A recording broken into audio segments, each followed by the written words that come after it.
So normally I don't, as I've become a better painter, for my own personal paintings, I don't like to mask as much. I think it causes more problems than it solves. That being said, in this case, we're gonna wanna mask, especially because our background, there's so much going on and it's so dark, and I don't have any petals going off the side. For instance, like we're not cutting off that area or this area or over here, which means that it's a little bit easier when you're doing a background, because then you're only doing small areas at a time. But in this case, we're going to be doing the whole background, so I think it's advantageous to just go ahead and mask everything out. So a couple things, brands, and I have a whole thing on masking if you want to watch my little how-to tutorial about masking. I'm also in the future going to be doing just a little how-to live in the live mini zooms just on masking, and we're going to go over it in detail, and it's just going to be a huge question and answer all about masking. Regardless, my favorite brand is Incredible White Mask Liquid Frisket, and it's by the Grafix Corporation. I think it's the best masking fluid. It doesn't rip the paper fibers up, and it doesn't remove the lines. Now, there's so many variables to that. This is why I think masking fluid causes a lot of problems, because I always get that question. We'll be in a Zoom class, a workshop. People are like, oh no, my masking fluid pulled off my lines. I can't see my lines. Okay, so a lot of that has to do with, number one, the paper you're using. I use 300-pound Arches Bright White cold press paper.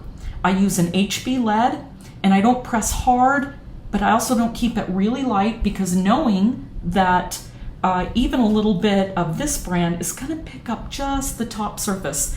But I know that this brand, combined with an HB lead, combined with my paper, I know that I don't end up lifting up any lines.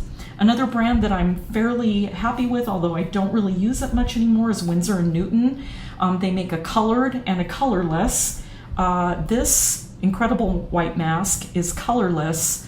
I've noticed with the Winsor & Newton, the color, which they have a yellow in it, will sometimes stain some paper. So I have moved away from using colorless masking fluid. I really don't see any need to. Once you've been painting and then you go to take your masking fluid off, you can see where it is. It's shiny. You can lean it to the side. You just feel with clean hands. So I don't really see that as a problem. One thing keep aware of when you're masking, and I'll just go over these things very quickly, do not ever shake masking fluid. It is latex, natural latex suspended in ammonia.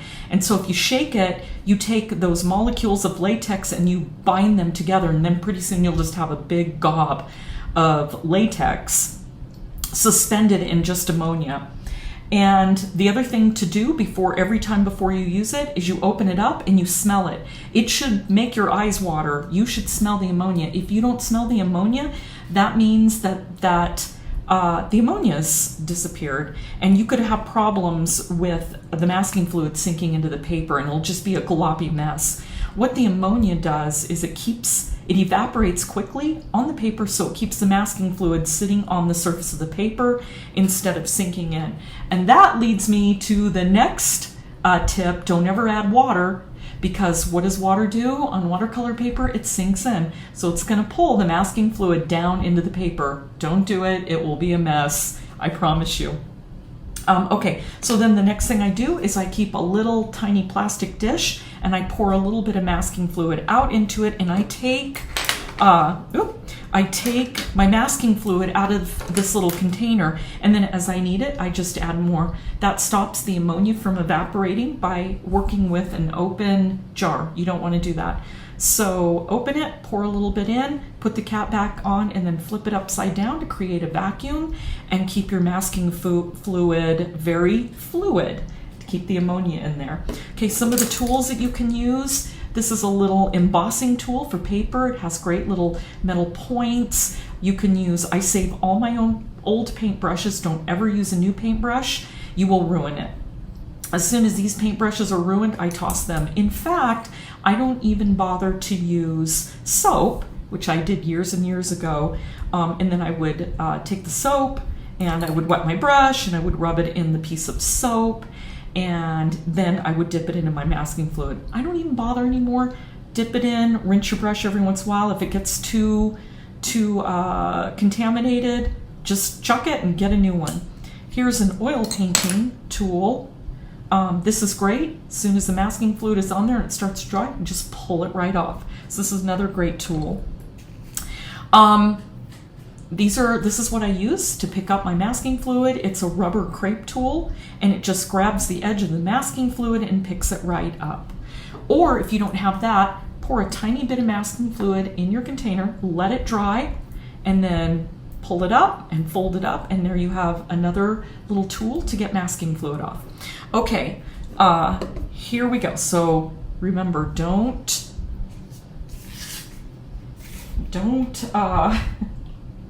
shake it. Okay, so I'm just going to put a little bit in here.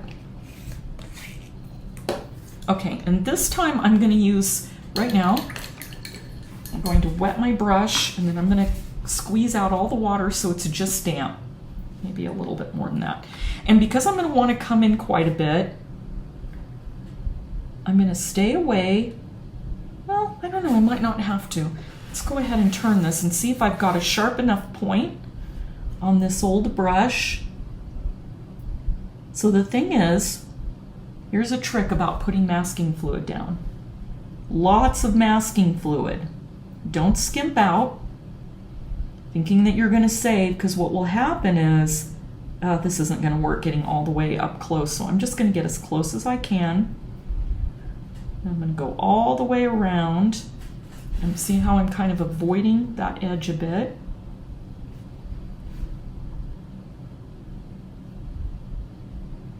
Make sure you put lots of masking fluid on very gently.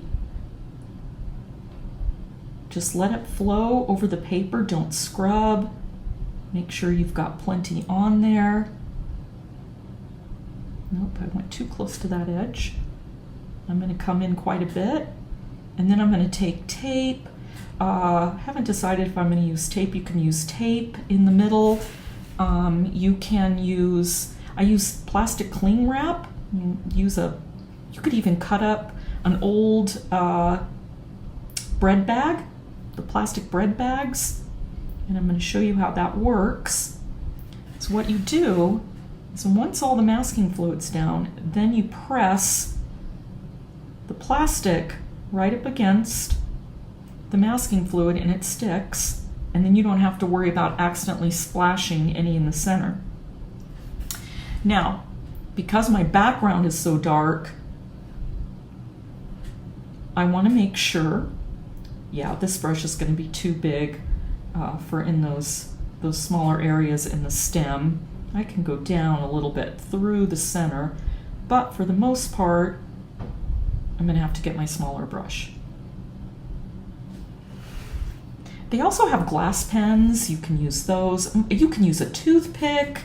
You can use anything where you can pull off the masking fluid as it starts to dry.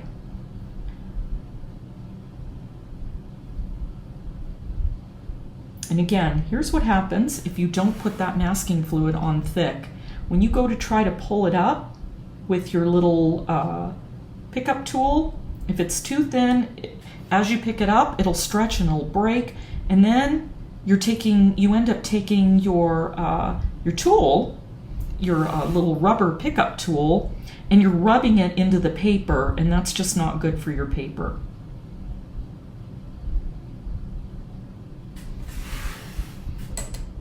And the other reason why you want to apply it fairly thickly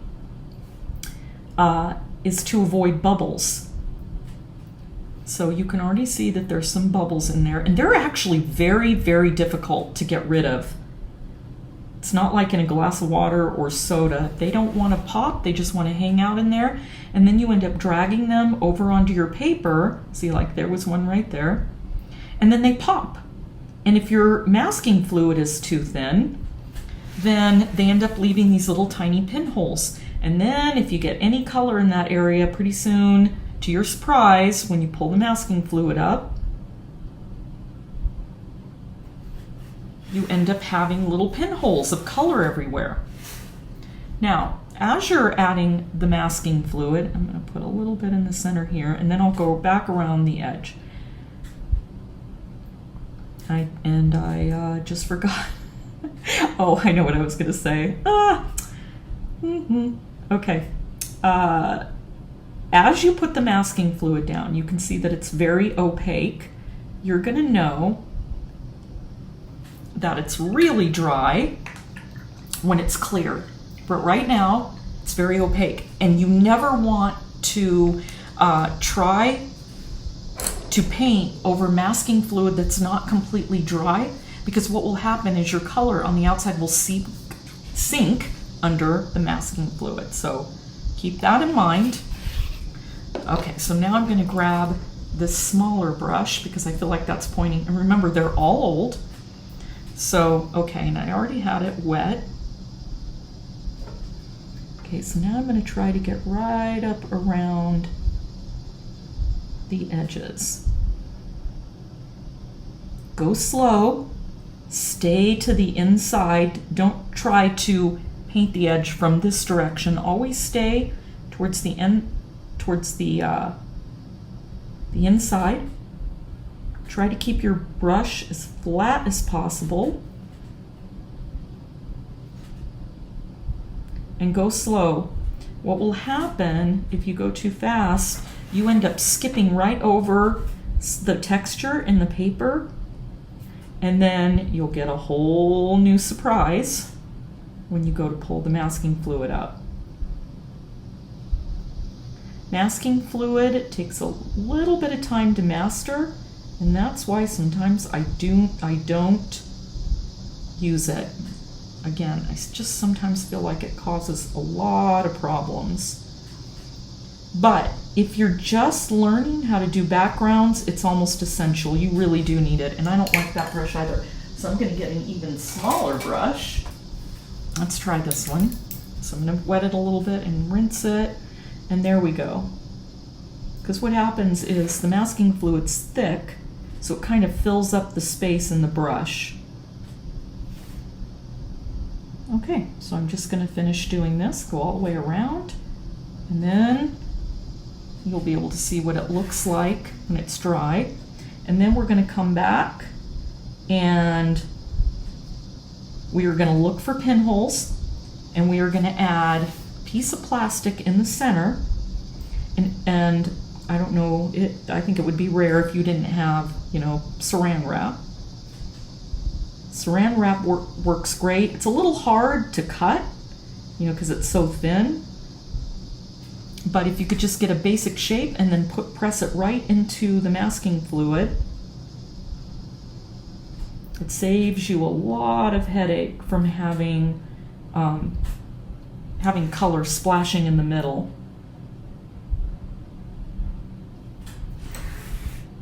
Okay, so again, I'm just going to finish going around the edge, and then we'll come back and we'll see how it looks all dry, and we'll get it finished up and ready for painting. All right, so here's what it looks now completely dry. You can see that it's kind of translucent, and it's turned kind of a very, very unsaturated yellowish color.